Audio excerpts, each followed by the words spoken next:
The house is quiet, too quiet. It's a silence that magnifies the sound of your own breathing as you stand in the doorway of the spare bedroom, the one that used to be filled with laughter. For years, it was a son's room, then a welcoming guest room, and now it's simply a room full of boxes and furniture that have nowhere else to go. The closet door is slightly ajar, a silent protest, unable to contain the history packed inside. You tell yourself you'll get to it one day, but that vague promise has become a constant low-level hum of anxiety in the back of your mind. The real, sharp fear surfaces when the phone rings, and it's your daughter, her voice full of excitement about a surprise visit next weekend. Your heart doesn't leap, it sinks. It's not that you don't long to see her, it's that you don't want her to see this physical proof of every postponed decision, a silent testament to a life that feels heavier and more out of control with each passing year. This feeling of being overwhelmed isn't about a lack of organization or a failure of character. It's deeper. It's the slow, creeping realization that your home, once your greatest sanctuary, is starting to feel like a cage built from your own memories. Each stack of old mail, every piece of inherited furniture you don't truly love, every box of your children's long-forgotten school projects becomes another bar on that cage. It's a constant, quiet drain on your mental and physical energy, a visible reminder of a past you can't seem to let go of, and a future you feel increasingly unprepared for. The real danger here, the one we rarely speak aloud, isn't the clutter itself. It's the story it tells. It's the unspoken fear that if you can't manage your own space, someone else will eventually step in to manage your own life. This is the silent battle for your autonomy, fought right here in the quiet hallways of your home. It's about protecting your right to choose your next chapter. You open a box and the air changes. It's thick with the scent of old paper and cedar, the smell of time itself. Inside, it's not just stuff. It's a minefield of emotional tripwires. Your son's first baseball glove, still stiff with the memory of a small hand struggling to fit inside. A stack of your late husband's letters, tied with a faded ribbon, his familiar handwriting a ghost on the page. Your mind whispers, "How could you possibly throw this away? It would be like throwing him away." And so the lid goes back on. The decision is postponed again. Each of these objects represents a conversation you haven't finished, a feeling you haven't fully processed. The weight of that box isn't in the paper or the leather. It's in the accumulated gravity of 1,000 deferred choices. This isn't about a lack of will. It's a battle against guilt, a quiet internal war where every memory demands to be honored, trapping you in a past that feels more real than the present. This internal battle has an external consequence, a fear that grows with every unanswered phone call. It's the dread that pools in your stomach when your daughter says, "We're thinking of driving down for the weekend." Your love for them is immense, but it's tangled with a sharp, protective anxiety. You don't want them to see the piles in the corner of the dining room or the guest bedroom that has become a glorified storage unit, not because you're ashamed of the mess, but because you're terrified of what they will see in the mess. You fear they won't see a project you'll get to eventually. They'll see a mother who is losing her grip. They'll see vulnerability, and that vulnerability, you worry, is the first step toward them taking over, making suggestions, and gently, lovingly, stripping away the very independence you've spent a lifetime building.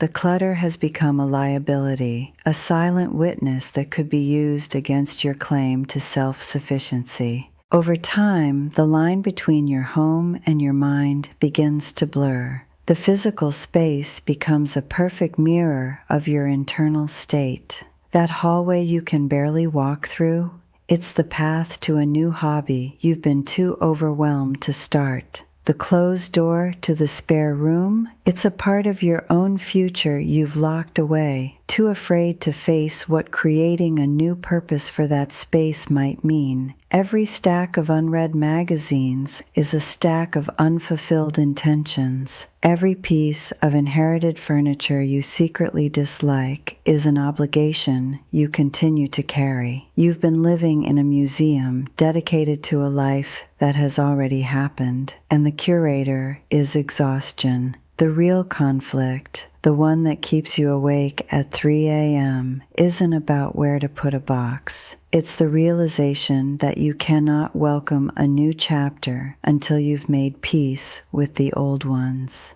Clearing your home is no longer about tidiness. It has become about clearing a path forward in your own mind. The phone call is over. The forced brightness in her voice fades, leaving a silence that feels heavier than before. She looks at the armchair piled high with magazines, not with the usual vague guilt, but with a new cold clarity. She sees it as her daughter would see it, not as a project waiting for a rainy day, but as a symptom, a sign of retreat. In that moment, the lie she has been telling herself, that she'll get to it when she has more energy, crumbles.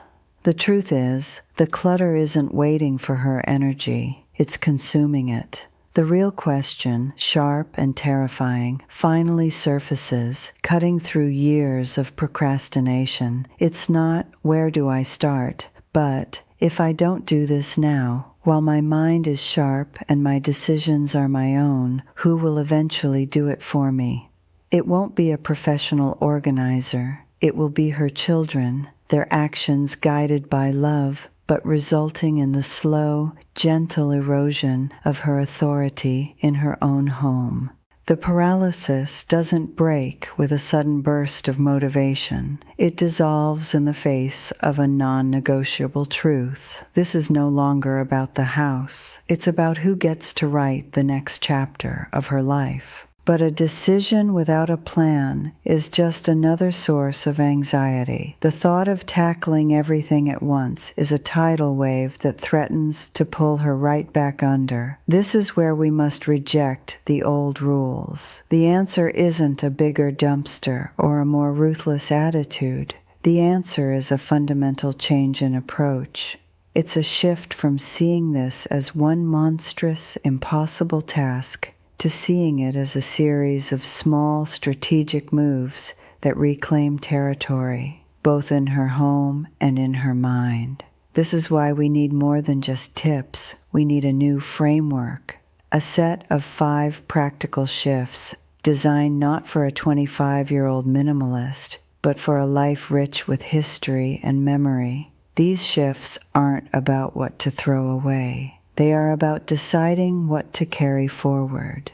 They provide a clear, dignified process for honoring your past without being imprisoned by it. This is your blueprint for moving from overwhelm to action, a step-by-step guide to transforming your home from a museum of what was into a launch pad for what is yet to come. It's time to begin. The first practical shift is called the one-room reset rule.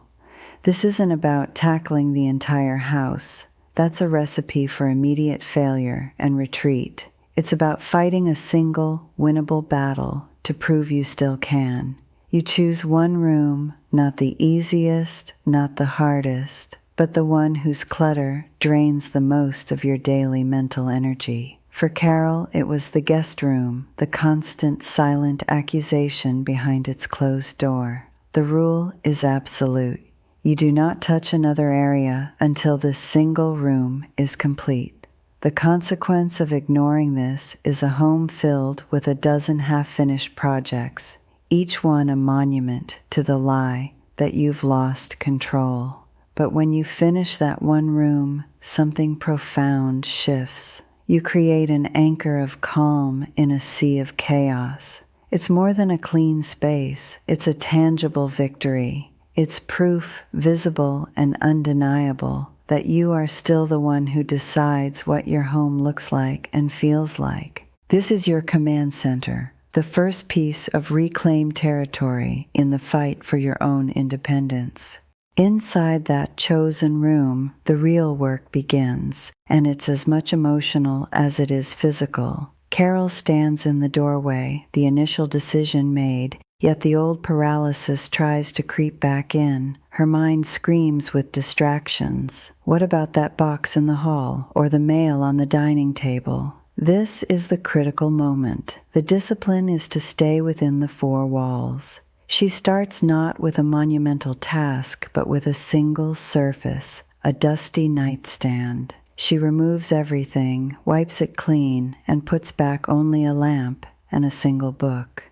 The change is microscopic, yet the feeling is immense. It's a breath of fresh air. This small act of order sends a powerful signal to her brain. Progress is possible. Each cleared shelf, each empty box carried out, is not just a chore completed. It is a layer of weight lifted from her spirit. She is not just cleaning a room. She is rebuilding her own self-trust, one small, deliberate decision at a time. The momentum builds, not from a burst of energy, but from the quiet rhythm of consistent, focused action. Once momentum is established, you will inevitably face the heaviest items, the heirlooms, the gifts, the things tied to people you love. This is where we apply the second shift, the legacy filter method.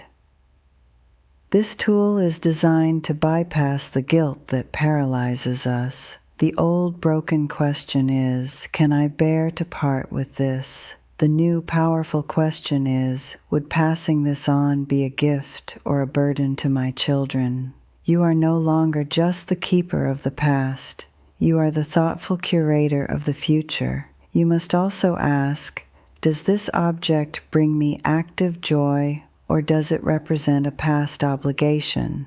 Ignoring this filter means your home remains a storage facility for unresolved emotions, and you unintentionally sentence your children to face the same overwhelming task you face today. Applying it transforms the process from one of loss to one of intentional love.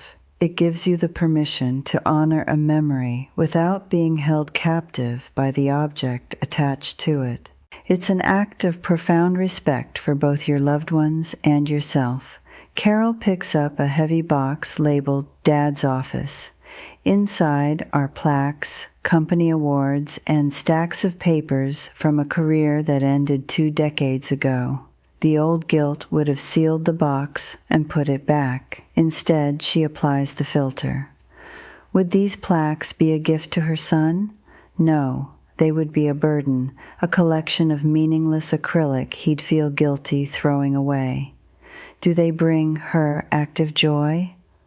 No, they bring a sense of duty, so she makes a new choice. She keeps one meaningful item, a worn leather paperweight from his desk, the one his hand rested on for 30 years. It embodies his spirit far more than any award. She takes a photo of the plaques, writes a short story in a journal about how proud he was of them, and then lets them go. The release is palpable. It's not an act of forgetting. It's an act of remembering with clarity and love. She hasn't discarded his memory. She has distilled it, keeping its potent essence and freeing herself and her children from the physical weight of its history. The initial victories create a new kind of silence in the house, an emptiness that can feel more daunting than the clutter it replaced. This is where the real resistance begins. You open a cedar chest, and it's not just old sweaters inside. It's a lifetime, a stack of photographs from a vacation 30 years ago, your husband's face young and smiling, a child's drawing, the crayon lines faded, but the love still vibrant. Suddenly, the question is no longer about space. It's about identity, the fear whispers. If I let go of these things, what is left of me? Am I erasing the evidence of my own life? This is the most dangerous stage because the battle moves from the physical world to the territory of your soul. It's a confrontation with regret, with paths not taken, and with the profound aching grief of time itself. The temptation to close the lid and retreat is immense, because it feels safer to live in a crowded past than to face the uncertainty of an open future. This emotional paralysis is precisely why we need the third shift. The 15-minute consistency habit. When the emotional weight feels unbearable, the solution is not to push harder. It is to engage for shorter, more focused periods. You do not commit to clearing the entire chest. You commit to just 15 minutes. You set a timer, and for that small window, you simply sit with the contents. You don't have to decide what to discard. Your only job is to touch the items, read the letters, look at the photos. The consequence of skipping this is that the emotional overwhelm wins and the project stalls indefinitely. But by showing up for just 15 minutes a day, you are training your mind. You are proving to yourself, in small, manageable doses, that you can hold a memory in your hands without being crushed by it. It transforms a monumental task of letting go into a gentle, daily practice of processing. This habit builds emotional resilience, the most critical tool for this journey. With that resilience building, we can now implement the fourth and most pragmatic shift, the safety first sweep. This moves beyond sentiment and directly addresses the core issue of preserving your physical independence. The new question you ask is not, does this spark joy, but could this cause me to fall? You must walk through your home with the cold, objective eye of a risk assessor. Are there stacks of books creating a trip hazard? Is the path from your bed to the bathroom completely clear for a late night walk? Are extension cords snaking across the floor?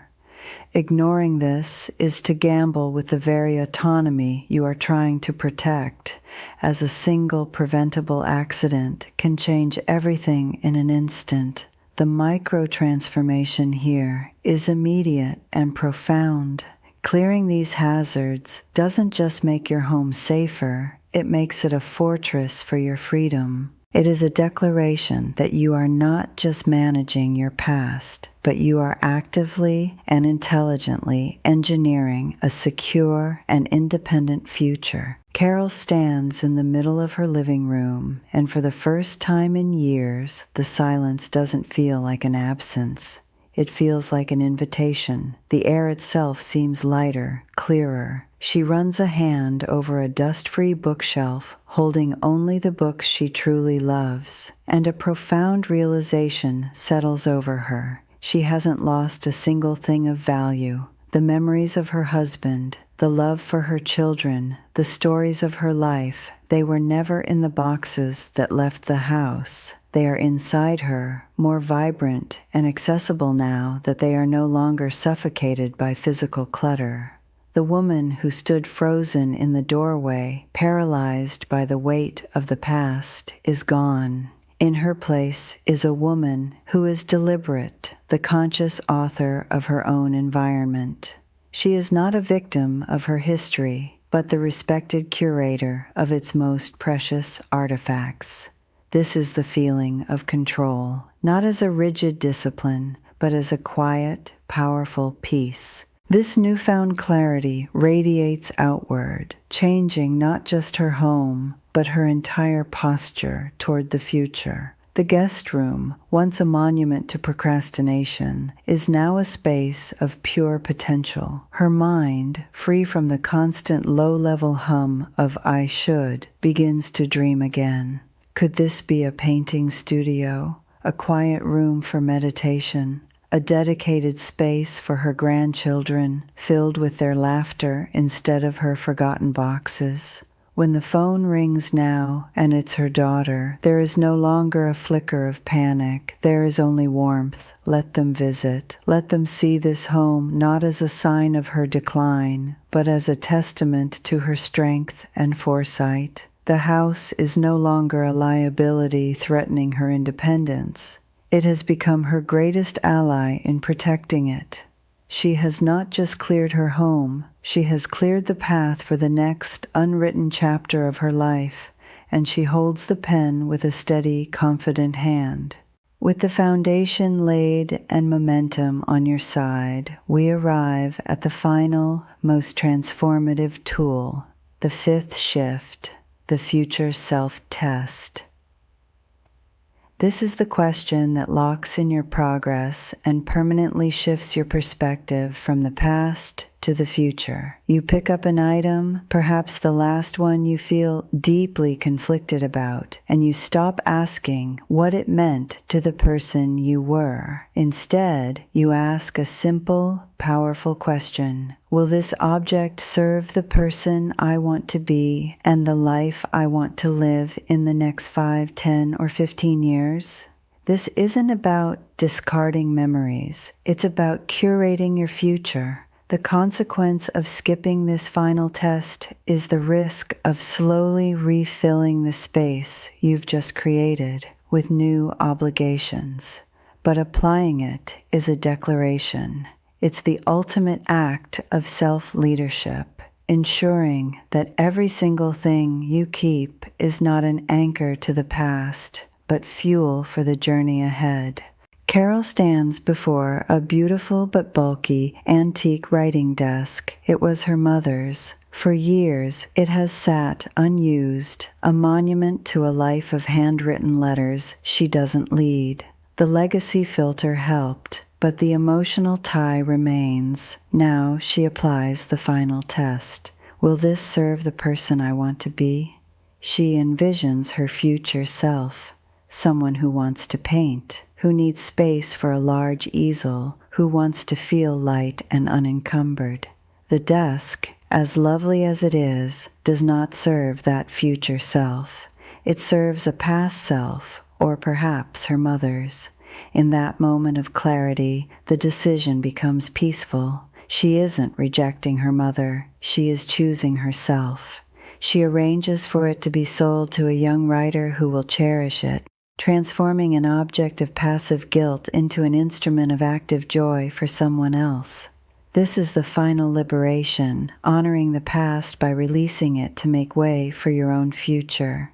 The first morning she wakes up to a truly clear home, the silence is different. It's not the heavy, oppressive quiet of a house holding its breath, burdened by the weight of unspoken chores and deferred decisions. This is a new silence. It's clean, light, and full of possibility. Like the crisp air after a storm, it's the sound of space. Space to think, space to breathe, space to simply be. For the first time in a decade, her home feels like a partner, not an adversary. It's a calm, supportive environment that energizes her instead of draining her. This is the true payoff, the one that can't be measured in square feet.